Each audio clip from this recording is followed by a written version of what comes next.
নমস্কাৰ শিক্ষাৰ্থীসকল সকলোকে আকৌ এবাৰ অন্য এটা নতুন ভিডিঅ'লৈ স্বাগতম জনাইছো। আজি আমি আলোচনা কৰিম ক্লাছ 11ৰ তোমালোকৰ অসমৰ বিহু উৎসৱ বুলি তোমালোকৰ যোনটো সাবজেক্ট আছে সেই সাবজেক্টৰ 6 নম্বৰ অধ্যায় অসমৰ জনগোষ্ঠীয় বিহু পৰিচয়ৰ তোমালোকৰ গ নম্বৰ যোনটো তোমালোকৰ পাৰ্ট আছে সেই পাৰ্টত দেউৰী জনগোষ্ঠীৰ বিহু বিচুৰ ওপৰত আছে। গতিকে সেই দেউৰী জনগোষ্ঠীৰ বিহু বিচুৰ ওপৰত থকা প্ৰশ্নাৱলীৰ প্ৰশ্নসমূহৰ উত্তৰ আজি আমি এই ভিডিঅ'টোত আলোচনা কৰিম। গতিকে তোমালোকে ভিডিঅ'টো শেষলৈকে চাবা আৰু চেনেলটোত যদি প্ৰথমবাৰৰ বাবে আহিছা তেনেহলে চেনেলটো সাবস্ক্ৰাইব কৰিবা। আমি ইয়াৰ আগতে বিহু সাবজেক্টৰ সকলোবোৰ ভিডিঅ' আমি এই চেনেলত আপলোড কৰিছো। সেই ভিডিঅ'সমূহ তোমালোকে চাব পাৰিবা। লগতে তোমালোকে এডুকেশ্যন সাবজেক্টৰ সকলোবোৰ ভিডিঅ' পাই যাবা। গতিকে তোমালোকে চেনেলটো সাবস্ক্ৰাইব কৰি ৰাখিবা আৰু লগতে এনে ধৰণৰ ভিডিঅ' এই চেনেলত পাই থাকিবা। আৰু এতিয়া আমি পলম নকৰি ভিডিঅ'টো আৰম্ভ কৰো বলা। ইয়াৰে প্ৰথমটো প্ৰশ্ন তোমালোকক সুধিছে বিচু শব্দৰ অৰ্থ কি? তোমালোকে উত্তৰত লিখিব পাৰা যে বিচু শব্দৰ অৰ্থ হৈছে বিহু। বিচু মানে কি? বিহু। ইয়াৰ পিছতে 2 নম্বৰ প্ৰশ্নত তোমালোকক সুধিছে দেউৰী জনগোষ্ঠীৰ ফৈত কেইটা? দেউৰীসকলৰ কোনটো ফৈত বৰ্তমান নাইকিয়া হ'ল?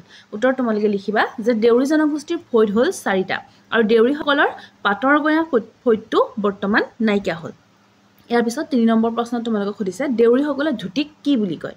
দেউৰীসকলে ধুতিক ইকু বুলি কয়। ঠিক আছে, আমি 4 নম্বৰ প্ৰশ্নটো চাওঁ।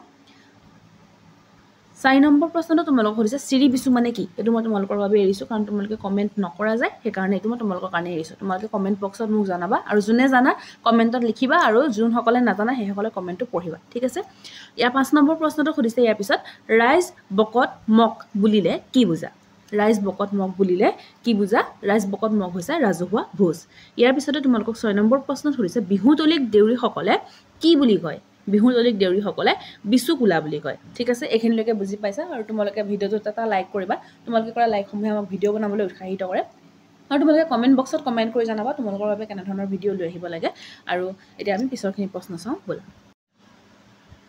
ইয়াৰ পিছতে 7 নম্বৰ প্ৰশ্ন। 7 নম্বৰ প্ৰশ্ন তোমালোকক সুধিছে দেউৰীসকলৰ এটি লোকনাচৰ নাম লিখা। তোমালোকে উত্তৰত লিখিব পাৰা দেউৰীসকলৰ এটি লোকনাচ হৈছে দেওধনী নৃত্য। ইয়াৰ পিছতে 8 নম্বৰ প্ৰশ্ন তোমালোকক সুধিছে দেউৰীসকলৰ উপাস্য দেৱতা কোন? দেউৰীসকলৰ উপাস্য দেৱতা হৈছে কুন্তি মামা। ঠিক আছে, আৰু এই তোমালোকে কমেন্ট বক্সত কমেন্ট কৰি জনাবা কোনোবা দেউৰী জনগোষ্ঠীৰ ষ্টুডেণ্টে ভিডিঅ'টো চাই আছে নেকি। ইয়াৰ পিছতে 9 নম্বৰ প্ৰশ্ন। 9 নম্বৰ প্ৰশ্ন তোমালোকক সুধিছে দেউৰীসকলৰ উপাসনা স্থানক কি বুলি কোৱা হয়? দেউৰীসকলৰ উপাসনা স্থানক থানঘৰ বা দেগৰ বুলি কোৱা হয়। ঠিক আছে, আমি পিছৰটো প্ৰশ্ন চাওঁ। তোমালোকে এইখিনিতে জনোৱা তোমালোকৰ প্ৰিপাৰেশ্যন কেনে চলি আছে? পৰীক্ষালৈতো বেছি দিন নাই। তোমালোকে প্ৰিপাৰেশ্যন কেনেকৈ চলাইছা? কেনে ধৰণৰ তোমালোকৰ প্ৰিপাৰেশ্যন চলি আছে? তোমালোকৰ পঢ়াবোৰ হৈছেগৈ নে নাই? মই যোনসমূহ দিছোঁ সেইসমূহ ভিডিঅ' চাইছা নাই আৰু নোটছ বনাইছা নাই সেইটো কমেণ্ট বক্সত কমেণ্ট কৰি জনাবা। আৰু 10 নম্বৰ প্ৰশ্ন। 10 নম্বৰ প্ৰশ্নত তোমালোকক সুধিছে দুগিৰে বা বিচু বুলিলে কি বুজা? উত্তৰ তোমালোকে লিখিব পাৰা উৰে ৰাতি বিহু মাৰি ৰাতিপুৱাই দিয়াকে দুগিৰা বা বিচু বুলি কোৱা হয়। মানে গোটেই ৰাতিটো বিহু মাৰি পেলাই ৰাতিপুৱাই দিয়ে, মানে পুৱনিশা হৈ যায়, সেইটোকে কি বুলি কোৱা হয়?